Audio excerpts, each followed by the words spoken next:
Magandang hapon po sa inyong lahat mga kapato. Oh, Matagal po tayong hindi nakapag-upload sa ating alagaan ng mga pato natin. Kaya ngayon po na may pagkakataon na mag-upload tayo, kaya nandito po tayo ngayon sa likod mga kapato. Ito na po ngayon ang update ng ating mga pato ngayon. Konti na lang sila mga kapato. Ayan na lang po sila mga kapato.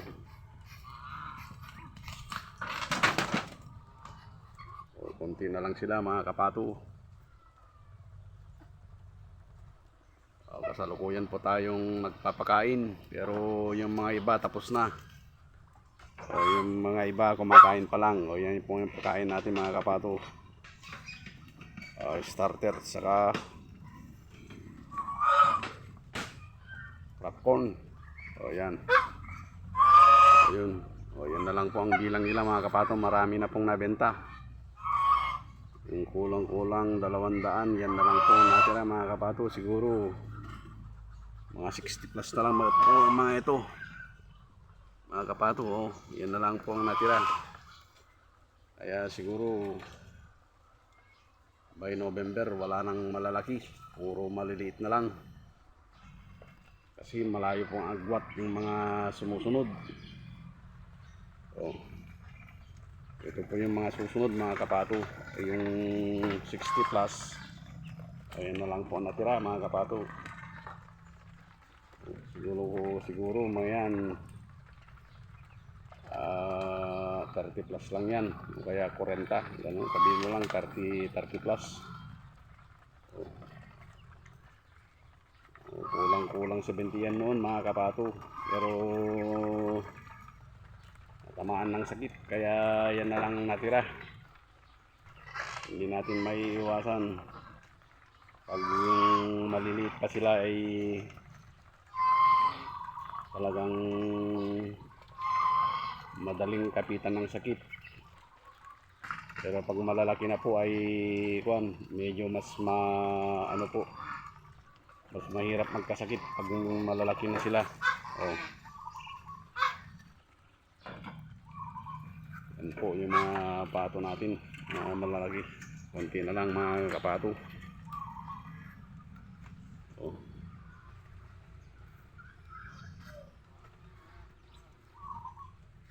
Ayan si nga pala yung kaibigan natin dyan. Shout out sa'yo Boss Joseph. Ito pala yung setup ng ating pato ngayon. Yung tanong mo sa comment section ay ganito po talaga Boss Joseph. Yung mga anak nila ay nakahiwalay sa breeder natin. Yung mga lahat na nandito mga kapato, Boss Joseph, yung mga nandito, yan, lahat mga yan yung mga anak nila.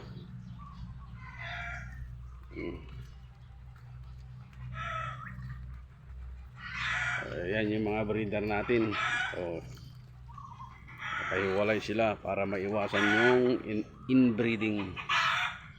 Hindi na naubos yung pagkain nila.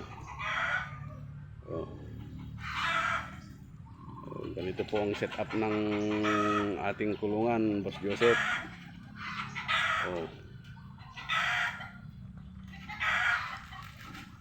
Kapag napisa yung itlog, nagiging sisiw, dito naman natin sila nilalagay.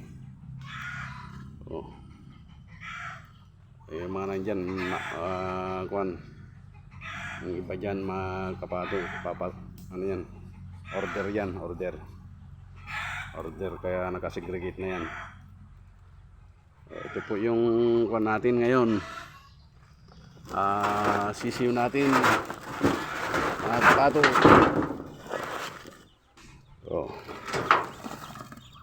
Ayun,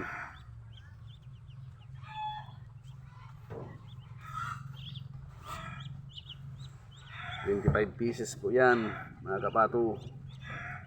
Yung bagong natin,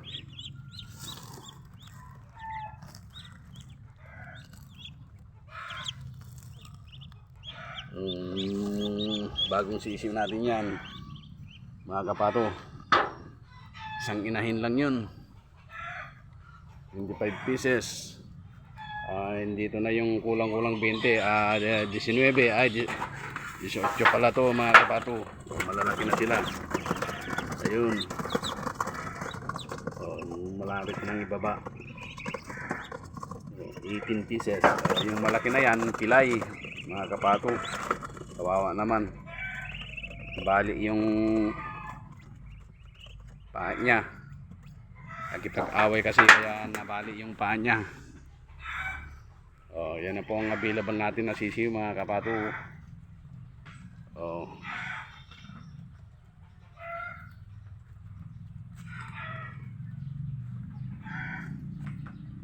Yan na lang, mga kapato, konti na lang talaga.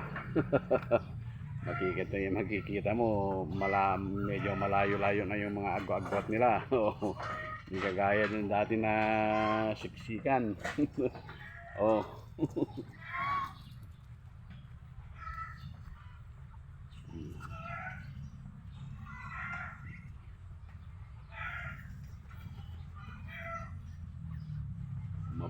May mababawas na naman itong week na ngayon, siguro mga 20 piraso, kaya 30 na naman, mga kapato, kaya konti na lang kasi may order ang Tugigaraw. Kakatay tayo ng mga 20 para sa Tugigaraw. Ito naman yung mga ano natin, mga kapato, ngayon, mga namimisa. Iwan ko kung ilan pa yung namimisa sa kanila, mga kapato. Ayun, isa.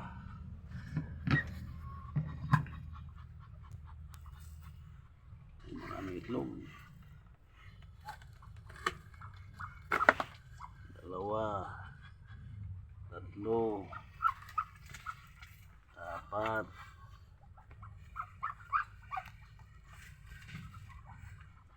ano yan? Dala-dalawa. Dala-dalawa naman yan, Butay rin yan. Dala-dalawa sa isang. Tapos dito naman sa kabila, mga kapato. Yan.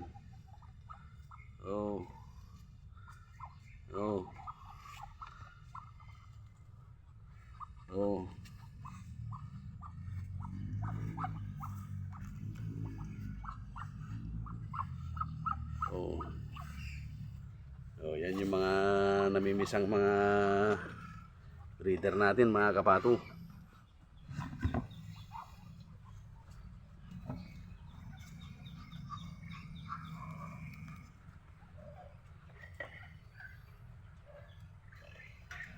Sabihin na lang natin, may lalabas pang, sabihin na lang natin, pinakamababay 100 yung lalabas. Sabihin mo lang 10. 10 ang isa. Ilan yon?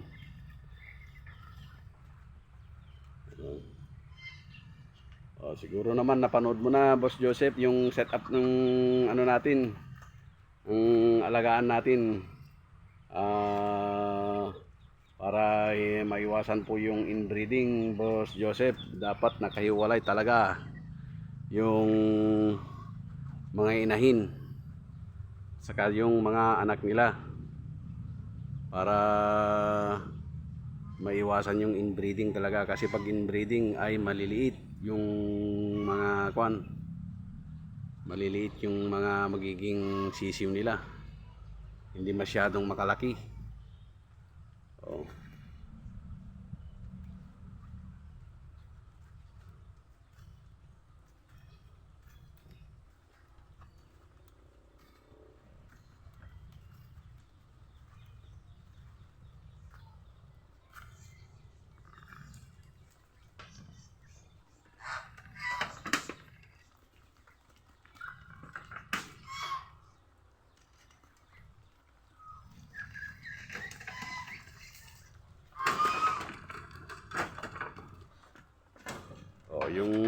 ano pala dito mga kapato, yung isang kwan, breeder natin na nag-iisa na ibang kulay yung mga kapato na ibenta natin ng 1,000, 1,000 pesos ang napagbentahan natin doon mga kapato. Ngayon may nag-text naman sa messenger ko na ang gusto naman diyan na ang gusto naman daw ay yung kwan naman ngayon, yung breeder natin doon ng all black ang gusto niya. Mahirap naman tayong humindi dahil sa kaibigan naman natin mga kapato, kaya umuo ako. Kaya sa susunod na araw ay pupunta siya dito at kukunin niya mga kapato. At sabi naman niya ay walang problema sa presyo, kaya sabi ko 1,000 ay umuo naman mga kapato. Kaya sabi naman niya walang problema sa presyo, kaya sa susunod na araw mga kapato ay mawawala na naman yung isa nating breeder doon. Mag-breed sana tayo ng ibang kulay ay wala na, hindi na matutuloy mga kapato dahil bibilihin na yun.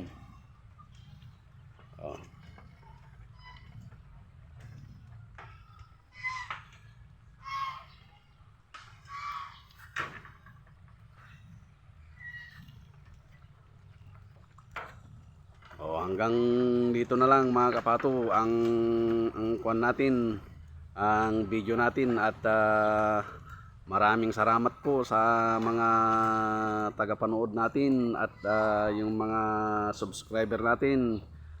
Big shout out po sa inyong lahat mga kapato, saan man sulok kayo ng mundo. Hanggang dito na lang po at thank you and God bless po sa inyong lahat.